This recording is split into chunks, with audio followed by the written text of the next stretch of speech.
Yeah, how was Hell Week? Everybody survive? It was hell. It was hell. But it was good. It was a good way to just kind of see our team, see what we have, challenge guys, see what kind of fight we have, who's all in. We borrowed Hell Week obviously from the Navy SEALs. They're the ultimate fighting machine along with all of our military. So we look up to them. They're our heroes, and so we try to teach our kids a little bit about what their team is about and how to fight together and just mentally fight through things, mental toughness challenges, along with physical, but the mental aspect being really, really important.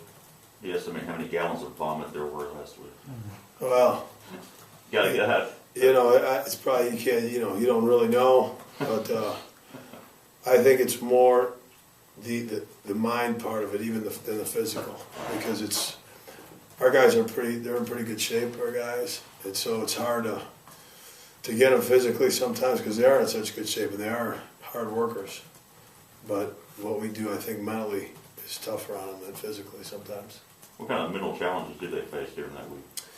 Well, it was the early workout times are hard. Things that you have to do together. We had some team building things that they had to do together that I think were positive and hard. Competition, competing. Anytime you throw competition in there when you're tired, that makes things a lot tougher because you're going to go harder. You never want to lose in front of your peers. And so I think that did that as well. Just the different,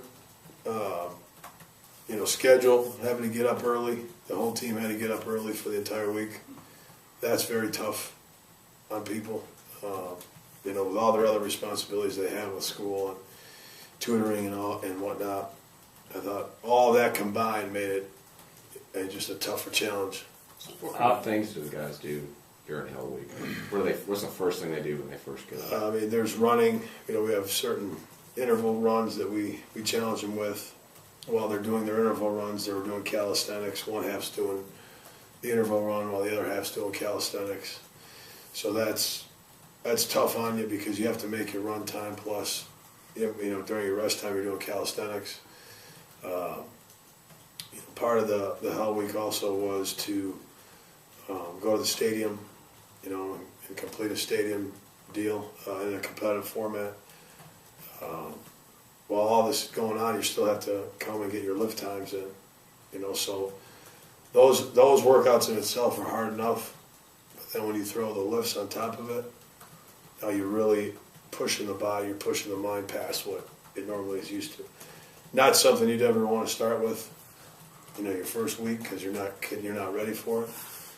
But week 3, we felt like it was, they were conditioned. They've had 2 weeks to kind of get, involved in the program, get in shape, get their bearings underneath. How is it with obviously when the freshmen come in the summer, that's a huge wake-up call for them, but how is it for the mid-year guys that come in, either JUCO or early high school kids coming in? How big of an island is it? It's hard for them, and so what you try to do with them is, get an individual strength coach with them and kind of slow things down because there's no way, from a technique standpoint, they're not going to be able to learn the technique of all your movements right away, so they're going to have to learn the technique, the tempo.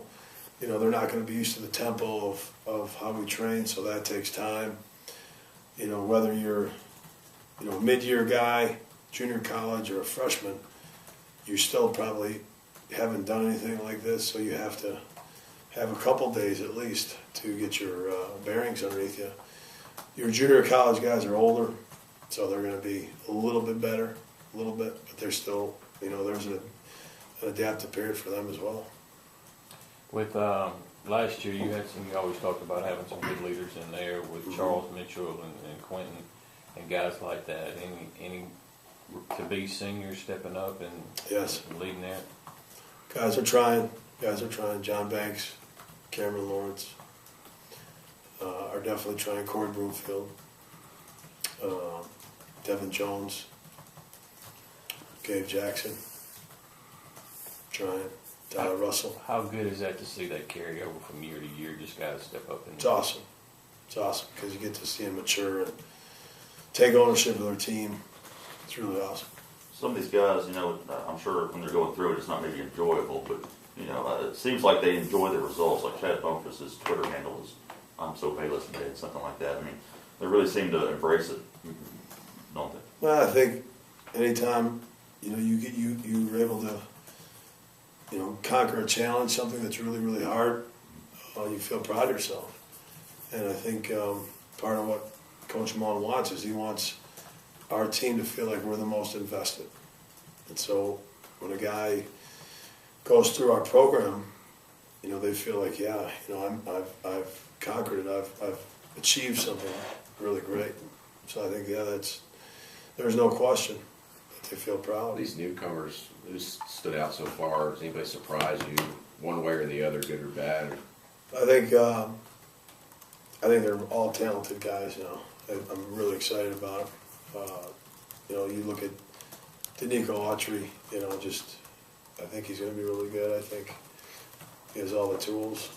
You know, to be a really good player. Just got to get his feet, you know, wet and get all in and learn how to do everything. But he's definitely, we're excited about him. And I mean, all the kids, they're all, I mean, Quay Evans and Sidaway and Dylan Holly. And, I mean, they're all the upside for all those kids. Justin Senior is really good. Well, there's the expectation that a few of those guys contribute right away. I mean, is there any more pressure on that when you have a guy that comes in January and you got to get him up to speed a little I bit? think, you know, you want to do your best with all of them, but you don't want to take shortcuts with them. Mm-hmm. You know, so even though you still have to, you know, get them in shape as fast as you can, you don't want shortcuts. You want to do it the right way. So whether there's pressure or not, you still have to It's a little bit do it different. the right way. It's a little bit different what you do with them?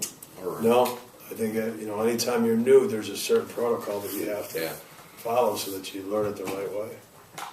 How many staff do you have assisting you through the day doing this? We have, let's see, 3 full-time strength coaches, 1 grad assistant, so that's 5.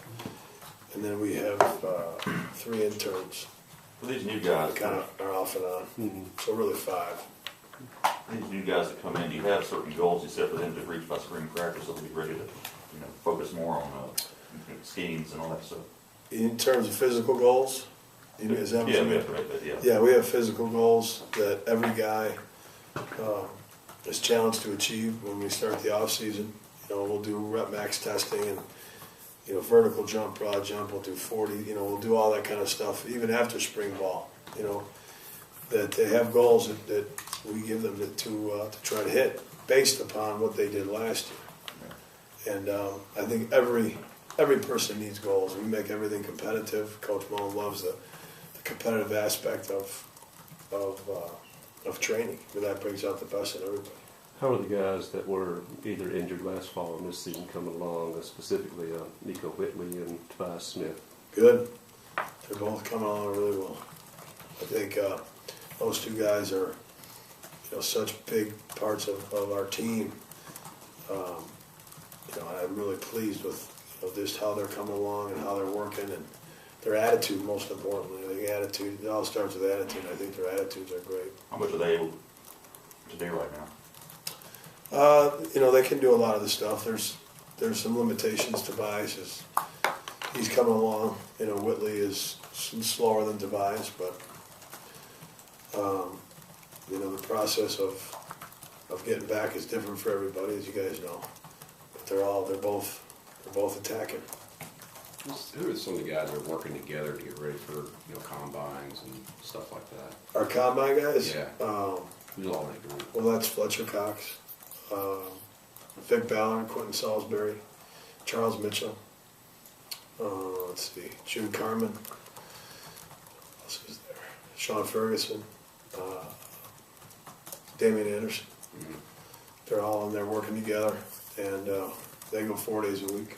What do you push them through? What kind of drills you have? There, we're more focused on the test, quite honestly. The speed, you know, the 40s, the 10s, the change of direction drills, the pro agility, the L drill, 60 for your skill, big skill. We do some other conditioning drills, some regular conditioning agility drills. And then we still train them. You know, we're still training in the weight room, upper, lower. But we're emphasizing, obviously, the bench press because that's a test that they're going to take, and the vertical jump and the broad jump as well. Eric Fletcher's been testing very well. Mm-hmm. I mean, Yeah, he's awesome. He's very gifted, and he works hard, and he takes it very seriously. And I think he's going to be a great pro. Does he talk much about wanting to be a first-round guy? Doesn't talk about it. He lets his actions speak.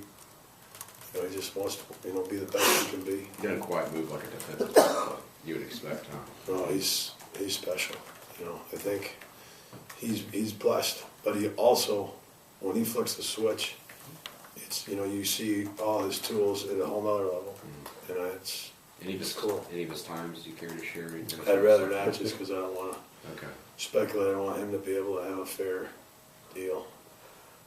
The last couple of years, football practices started late February. Now it's waiting a whole to March. So last year you liked how it was so spread out there and balanced, and now it's all going to be crammed into a short period right at the end of the semester. So how have you adjusted your semester workout program? Oh, I think it's, we meet with the football coaches and Coach Mullen, and I think coaches put together a plan where, a certain aspect of it is just training, and it kind of, and that first phase ended with Hell Week, and now we're in our competitive phase. So now a lot of what we're doing is competitive, and then as we finish that phase, we're going to more football-specific phase as we approach spring ball. So I think the way we've set the schedule up because of the longer break, I think is awesome. With the NFL season ending and stuff, you'll have a lot of NFL guys come back, over the last couple of years. How good is it to get those guys around, some of the guys that are with the team now? Oh, it's great. When you have a Pernell McPhee, KJ Wright, Kyle Love, Jamar Chaney, all those guys, Anthony Dixon. When our young players see them, because everyone's dream is to play at that level, and they see them come back and want to be a part of what we're still doing, it makes them feel like, wow, this is what the best do, credibility towards our program. And more than that, it's awesome for them to see great role models that got to the next level because they worked hard. They're obviously very talented. You can't play to that level if you're not gifted, but they were all very hard workers, and I think that's the biggest thing our kids will see, how they work, and that, wow, you got to really work hard to be at the next level. How many of these guys come back, during the off season, come work with you? We've seen them all. Obviously KJ and Derek, those guys just left, but Chaney's come back a few times. I've seen, he'll come. Purnell's back. Kyle, he came back last year. I want to say all of them at some point. Anthony Dixon, they'll all come back. Now they all have their programs from their strength coaches, from their professional team, so they have to stick to those plans. But just they want to come back, get around the guys, be around us is huge for us. What kind of feedback do you get from those guys when they come back? Is it their workout regimen similar to what you put them through? I think every strength coach is different. Yeah. Obviously, at the pro level, they all say that. I always ask, how's it going? How you doing? They always, it's going great. What we did here really prepared me for what we have to do there, because there's unique challenges at the pro level. Those guys are really good at what they do, and so they challenge them in a lot of ways, physically and mentally. And so I feel like what we do here it helps, prepare them for that next level. I was going to ask you, do they say anything about how tough it is there compared to what they had to do here? Yeah, just the grind. They're such a longer grind. The mental grind of it is harder. The better part there is obviously they're not in class, so they have more time to spend and recover. But they all love it. They're all having a great time, which is most important.